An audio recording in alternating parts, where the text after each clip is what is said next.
গ্রামের জীবন থেকে শহরের জীবন অনেক ভালো। একটা জিনিস খেয়াল করে দেখলাম যে গ্রামে এসে এখানকার মানুষের মনে কুসংস্কার অনেক বেশি। নিজেদের জীবনের চাইতেও অন্যের জীবনে কি ঘটতে চলেছে সেইটা নিয়ে অনেক বেশি মাথা ঘামায়। গ্রাম হয়তো আপনাকে একটা সুন্দর পরিবেশ উপহার দিবে, কিন্তু আপনাকে কখনো মানসিক শান্তিটা দিবে না।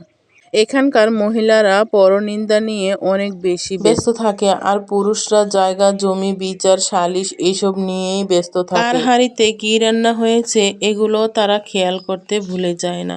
আপনি কত টাকা ইনকাম করছেন অথবা আপনার স্বামী কত টাকা ইনকাম করছে, আপনার সংসারে কি নিয়ে ঝামেলা চলছে, এগুলো নিয়ে আপনার থেকে অন্যদের মাথা ব্যথা থাকে। একটা জিনিস খেয়াল করলে দেখবেন, যারা ঢাকা শহরে থাকে তারা কিন্তু কে কত টাকা ইনকাম, কার স্বামী কি করছে, এত কিছু নিয়ে কেউ মাথা ঘামায় না।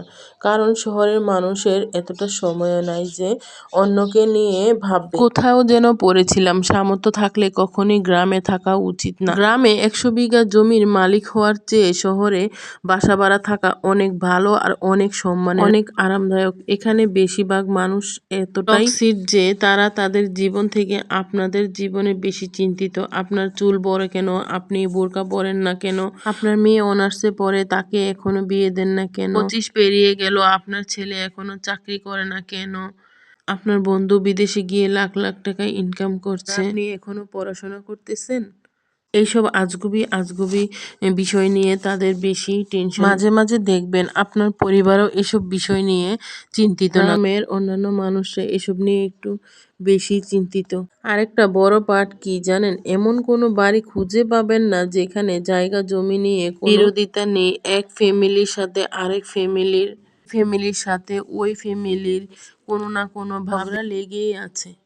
1 ইঞ্চি জায়গা হলেও সেইটা নিয়েই তাদের মাথা ফাটাফাটি হয়, আর অশ্লীল ভাষায় গালাগালি তো হয়, মামলা মোকদ্দমা চলতেই থাকে। আবার এমনও মানুষ আছে গোপনে গোপনে প্যাঁচ লাগিয়ে ঝগড়া বিবাদ বাড়িয়ে দেয়। কাউকে পছন্দ না হলে তার নামে জায়গায় জায়গায় বদনাম রটিয়ে দেয়। সব থেকে বিরক্তি পার্ট হচ্ছে গ্রামের চায়ের দোকানগুলো। প্রতিটা চায়ের দোকানে চায়ের কাপে চুমুক উঠতেই অন্য আরেকজনের গীবত দিয়ে শুরু হয়। যেখানে একজনের বাচ্চা হওয়া থেকে শুরু করে রাজনীতি, কূটনীতি, অর্থনীতি, খেলাধুলা, কোনো গবেষণাই বাদ যায় না এই গবেষণার কেন্দ্র থেকে।